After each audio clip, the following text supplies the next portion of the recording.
Welcome to the technique junction. तो चलते हैं गेक्स फॉर गेक्स की वेबसाइट के लिए, आज के PUTD सॉल्यूशंस के लिए। ठीक है, तो ऐसे क्लिक करते हुए हम लोग अपने वेबसाइट पर पहुंच जाएंगे। और जरूरी नहीं आज किसी का बहुत ज़्यादा वाला डे हो, आज किसी का फर्स्ट डे भी हो सकता है, तो उसके लिए वीडियो हेल्पफुल होनी चाहिए। तो ऐसे करते हुए हम लोग problem of the day section पर पहुँच जाएंगे। ठीक है, तो आज का प्रॉब्लम ऑफ द डे है वर्ड ब्रेक, और आज की डेट है 26 मार्च। ठीक है, हालांकि जनवरी भी ख़त्म हो गई, फरवरी भी ख़त्म हो गई, अब मार्च भी एंड पर है। तो जो रेजोल्यूशंस किए थे कि हम जैन से DSA प्रॉब्लम रोज सॉल्व करना स्टार्ट करेंगे, या फरवरी से स्टार्ट करेंगे, या तो अभी कुछ लोग कह रहे होंगे नहीं अप्रैल से स्टार्ट करेंगे, अप्रैल फूल मना रहे होंगे। ठीक है, तो मैं तो कहता हूँ कि अप्रैल से ही स्टार्ट करें, वो लेट स्टार्ट करें लेकिन स्टार्ट ज़रूर करें, क्योंकि ये जो DSA प्रॉब्लम डेली सॉल्व करने से आपके जो प्रॉब्लम सॉल्विंग स्किल्स है वो बूस्ट होंगे। तो स्टार्ट करें। तो आज का कंपनी टेस्ट कहाँ कहाँ गया है, जोहो, फ्लिपकार्ट, अमेजॉन, माइक्रोसॉफ्ट, इन जगह पूछा गया है। तो हम लोग सॉल्व प्रॉब्लम क्लिक करते ही पहुँच जाएंगे सॉल्व प्रॉब्लम सेक्शन पर। तो आज है वर्ड ब्रेक। तो हमें क्या एक स्ट्रिंग एस दिया है। ठीक है, हमें एक स्ट्रिंग एस दिया है और एक डिक्शनरी दी गई है जो वर्ड्स का लिस्ट है। ठीक है, और हमें चेक करना है कि क्या एस को तोड़कर डिक्शनरी के वर्ड्स का यूज़ करके बनाया जा सकता है या नहीं। तो डिक्शनरी के वर्ड्स मल्टीपल टाइम्स भी यूज़ कर सकते हैं और किसी भी ऑर्डर में यूज़ कर सकते हैं, ऐसा कोई वो नहीं है। तो जैसे आप एग्जाम्पल यहाँ देख रहे हैं, तो हमें एस यहाँ दिया है आई लाइक। ठीक है, तो आई लाइक दिया है, इसमें डिक्शनरी क्या है हमारे पास, आई लाइक GFG। तो आउटपुट क्या है, ट्रू।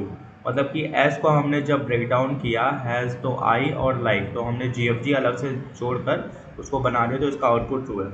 अब हम लोग यहाँ पर देखते हैं, तो आई लाइक को तोड़ सकते हैं, तो आई लाइक को तोड़ दिए तो आउटपुट हमारा ट्रू हो गया। अब एग्जाम्पल की बात करते हैं यहाँ, तो जैसे कि यहाँ आ रहा है आई लाइक GFG, यहाँ इनपुट ये, और डिक्शनरी में देख रहे हैं I like man India GFG, तो इसका भी ट्रू है। तो हम लोग इसमें जो तोड़े हैं, तो आई लाइक GFG इसमें हमको मिल ही रहा है, तो ये भी ट्रू होगा। अब यहाँ पर देखिए जो तीसरा एग्जाम्पल दिया है, आई लाइक मैंगोज, जब हम लोग इसको तोड़ रहे हैं तो ऐसा कोई फॉर्मेशन हो नहीं रहा, तो इसका आउटपुट क्या आएगा, फॉल्स आएगा। ठीक है, जब इसको हम लोग तोड़ रहे हैं तो आई लाइक मैंगोज को तोड़ने का कोई तरीका नहीं मिला, तो आउटपुट क्या आ जाएगा, फॉल्स।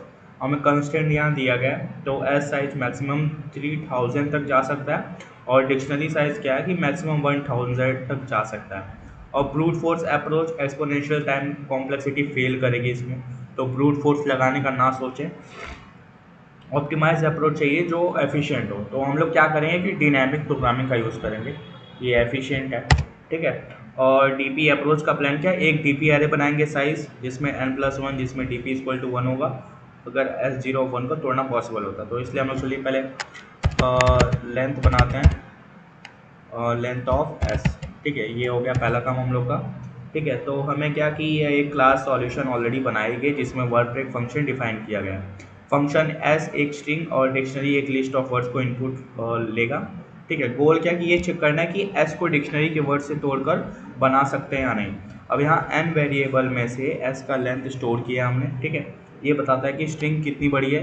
अब हम लोग क्या करने की एक DP एरे, ठीक है, बनाने वाले हैं, और DP यहाँ नीचे, इसके नीचे बनाएंगे, याद रखेंगे आप, DP क्या बनाएंगे, 0, और एक DP एरे बना दिए हम लोग, और इसमें क्या डिफाइन करने वाले हैं, n+1। ठीक है, n+1।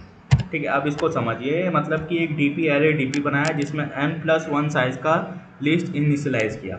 अब इसका काम होगा ट्रैक करना कि कहाँ तक का सब स्ट्रिंग वैलिड है।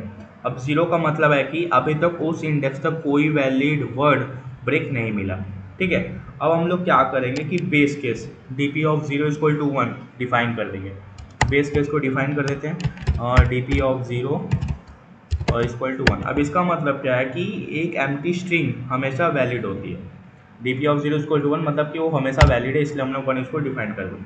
अब हम लोग क्या करेंगे, एक लूप चलाएंगे जो 1 से लेकर n तक, यानी स्ट्रिंग के हर एक कैरेक्टर तक जाने के लिए होगा। तो उसके लिए फॉर आई इन रेंज, कहाँ से हमने बोला है, 1 से लेकर n+1 तक, 1 से लेकर n+1 तक इसको डिफाइन कर दिए। अब हम लोग क्या करने वाले हैं कि जैसे कि हर एक वर्ड को, तो उसके लिए भी हम लोग लूप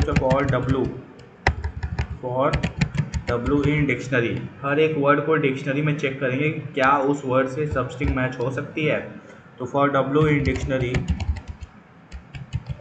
डिक्शनरी की स्पेलिंग सही है, ठीक है। और फिर इसके बाद हम लोग क्या करेंगे कि स्टार्ट निकाल रहे हैं, जो बताता है कि वर्ड डब्लू अगर मैच करे तो कहाँ स्टार्ट होगा, ठीक है।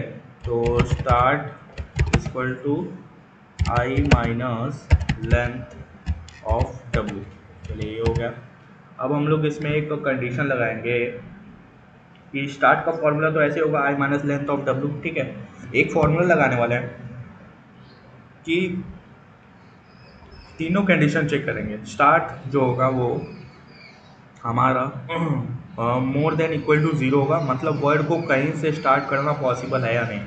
लिखेंगे इफ़ स्टार्ट मोर देन और इक्वल, ठीक है, मोर देन और equal to zero and D P of start क्या होगा, ठीक है, एंड क्या होगा जो हमारा एस ऑफ स्टार्ट। ये फॉर्मूला ये मेन जो हम लोग इनिशलाइज करने वाले हैं इसी के ऊपर पूरा बेस्ड है ये, और इसको जो है वो इनिशलाइज करने वाले हैं डब्ल्यू से, क्या डब्ल्यू, और ये ऐसे करके ये, ठीक है, वो डब्ल्यू था, याद रखेंगे आप लोग।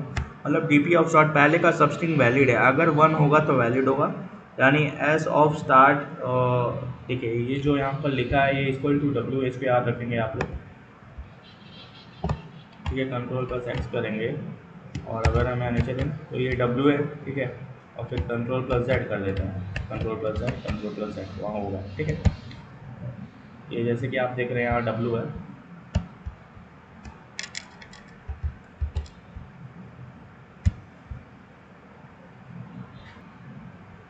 तो वहाँ हमने डब्ल्यू,